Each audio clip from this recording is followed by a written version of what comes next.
Hi Nadeem. So many of the students ask about sir different doubts on MBBS abroad. So Russia బాగుంటుందా, Georgia బాగుంటుందా, కిర్గిస్తాన్ బాగుంటుందా, Europe బాగుంటుందా అని అడుగుతున్నారండి. So MBBS USA గురించి కూడా ఎంబీబీఎస్ ప్లస్ పీజీ యూఎస్లో చేయవచ్చు అని అడుగుతున్నారండి. సో ఎందుకంటే ఆల్రెడీ ఇప్పుడు first counselling second counselling already almost all closed కాబట్టి ఏపీలో, తెలంగాణలో సరికి యాజ్ ఎర్లీ యాజ్ బదులు స్టార్ట్ అవుతాయి కాబట్టి so many of the students ఉన్న డౌట్స్ ఏంటంటే సార్ ఇప్పుడు ఆల్రెడీ ఏపీలో కౌన్సిలింగ్ అయిపోయింది కాబట్టి అడిగే డౌట్స్ ఏంటంటే సార్ ఇప్పుడు మనకి రష్యా బాగుంటుందా, లేకపోతే అబ్రాడ్ అసలు ఏ కంట్రీ బాగుంటుంది, జార్జియా బాగుంటుందా, కిర్గిస్తాన్ బాగుంటుందా, లేకపోతే వియత్నాం బాగుంటుందా, యూరోప్ బాగుంటుందని అడుగుతున్నారండి.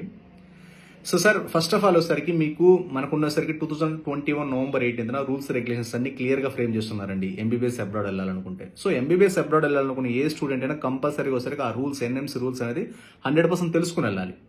సో 100% తెలుసుకుంటే దాంట్లో క్లియర్ కట్ గా మీకు ప్రతి కంట్రీ సంబంధించి రూల్స్ రెగ్యులేషన్స్ అని ఇష్యూ చేస్తున్నారు. దాన్ని ఎన్ఎంసీ రూల్స్ రెగ్యులేషన్స్ అంటారు. అంటే ఏ కంట్రీకైనా మన ఇండియన్ స్టూడెంట్ వెళ్ళాలి అనుకున్నప్పుడు కంపల్సరీగా వచ్చేసరికి ఆ రూల్స్ అనేది 100% ఫాలో అవ్వాలి. అదర్వైజ్ ద డిగ్రీస్ 100% ఇన్వాలిడ్ అవుతుంది. సో దాన్నే మనకి సరిగా ఎన్ఎంసీ రూల్స్ వెరిఫై చేసే డాక్యుమెంటే ఎన్ఎంసీ వెరిఫికేషన్ డాక్యుమెంట్ అంటారు. అంటే ఎన్ఎంసీ వెరిఫికేషన్ డాక్యుమెంట్ అంటే ఏంటంటే మనం ఏవైతే అబ్రాడ్ వెళ్ళాలని మన ఎన్ఎంసీ రూల్స్ పెట్టిందో ఆ రూల్స్ సరే ప్రతి కంట్రీ సాటిస్ఫై అవుతుందో లేదో మనం ఫర్ ఎగ్జాంపుల్ రష్యా నుంచి NMC verification document, for example Georgia అనుకోండి జార్జియా నుంచి ఎన్ఎంసీ వెరిఫికేషన్ డాక్యుమెంట్, లేదా యూఎస్ అనుకోండి యూఎస్ నుంచి ఎన్ఎంసీ వెరిఫికేషన్ డాక్యుమెంట్. ఇలా ప్రతి ఒక్కరు కంపల్సరీగా ఏదైతే కంట్రీ వెళ్దాం అనుకున్నారో ఆ కంట్రీకి ఫస్ట్ మీరు ఎన్ఎంసీ వెరిఫికేషన్ డాక్యుమెంట్ కలెక్ట్ చేయండి. First budget, quality of education, food, ఇంకోట కాదు. ఫస్ట్ అసలు ఎన్ఎంసీ వెరిఫికేషన్ డాక్యుమెంట్ ఉందో లేదో ఫస్ట్ కనుక్కోండి. అది ఉంటే మాత్రం ఆ డిగ్రీ వ్యాలిడ్ అవుతుంది.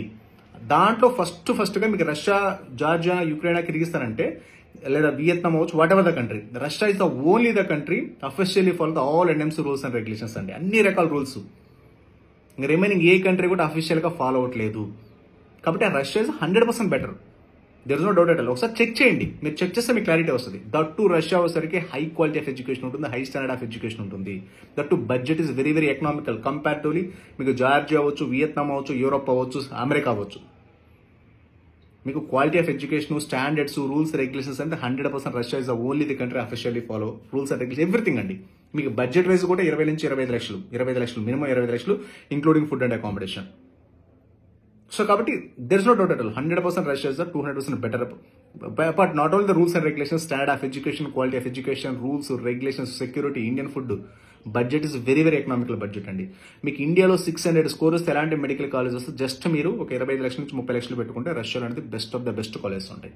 ఇంకా తెలిసిన ఇంకో చాలా మంది అడుగుతాం సార్ బి కేటగిరీ బెటరా, సి కేటగిరీ బెటరా, లేదా అబ్రాడ్ బెటరా? 100% అబ్రాడ్ బెటర్ అండి. ఎందుకంటే బీసీ కేటగిరీ రేపు 2024 డిసెంబర్ నుంచి అందరూ నెక్స్ట్ ఎగ్జామ్ రాయాల్సిందే. మీరు ఇండియాలో చదివిన ఎగ్జామ్ రాయాల్సిందే, అబ్రాడ్లో చదివిన ఎగ్జామ్ రాయాల్సిందే. ఇంతకుముందు అంటే అబ్రాడ్లో చదివిన పిల్లలు మాత్రమే ఎగ్జామ్ ఉండేది. సో ఎంబీబీఎస్ పాస్ అయిన తర్వాత. సో ఇక్కడ ఇండియాలో కూడా మీరు బి కేటగిరీ 70 లక్షలు, 80 లక్షలు, కోటి రూపాయలు, సి కేటగిరీ 2 కోట్లు పెట్టినా ఖచ్చితంగా నెక్స్ట్ ఎగ్జామ్ రాయాల్సిందే. కాబట్టి ఇంకా there is no differentiation. So మీకు ఇండియాలో 600 స్కోర్ వస్తే ఎలాంటి మెడికల్ కాలేజ్ ఉందో అలాంటి మెడికల్ కాలేజ్ రైట్ నౌ రష్యాలో అవైలబిలిటీ ఉన్నాయి. రైట్ నౌ అడ్మిషన్స్ ఉన్నాయి. కొన్ని యూనివర్సిటీస్ లాస్ట్ అడ్మిషన్స్ ఒక 5 to 6 అడ్మిషన్స్ ఎవ్రీ 100 స్టూడెంట్స్ కి. అంటే కొన్ని క్యాన్సిల్ అయిన అడ్మిషన్స్, కొంతమంది ఇక్కడ సీట్ వచ్చిన వాళ్ళు, లేదంటే కొంతమంది ఫైనాన్షియల్ గా ప్రాబ్లం వెనక్కి వెళ్ళిన వాళ్ళు సీట్స్ అన్ని రైట్ నౌ అవైలబుల్ ఉన్నాయి. కాబట్టి 100% ఎవరైనా రిజర్వ్ చేసుకొని చేసి పెట్టుకోండి. Russia is the 200% better. ఇప్పుడు మీరు బి కేటగిరీ, సి కేటగిరీ కంటే రష్యా 200. ఎందుకంటే రష్యాలో మీకు 25 లక్షలు, 30 లక్షలు maximum including food and accommodation everything. మీకు ఓన్లీ బి కేటగిరీ లేదా సి కేటగిరీస్ పైన ఖర్చులు, ఎగ్జామినేషన్ ఫీజులు, బిల్డింగ్ ఫండ్లు, తర్వాత సెమిస్టర్ ఫీజులు, ఇవన్నీ పైన మీకు 20 నుంచి 30 లక్షలు వస్తాయి. మిస్లెనియస్ ఎక్స్పెన్స్ వస్తాయి. ఇండియాలో కాలేజ్ ఫీజు 80 లక్షల నుంచి కోటి రూపాయలు ఉంటుంది. కాబట్టి there is no doubt at all 100% Russia is 200% better compared. మన doctor biz abroad MBBS YouTube channel కూడా నెంబర్ ఆఫ్ వీడియోస్ ఉన్నాయండి. Russia versus Georgia versus Kyrgyzstan, USA MBBS గురించి మొత్తం అన్ని డీటెయిల్స్ ఉన్నాయి. Just go through it. Any doubts, any queries you can just contact on below WhatsApp numbers. Okay, thank you very much.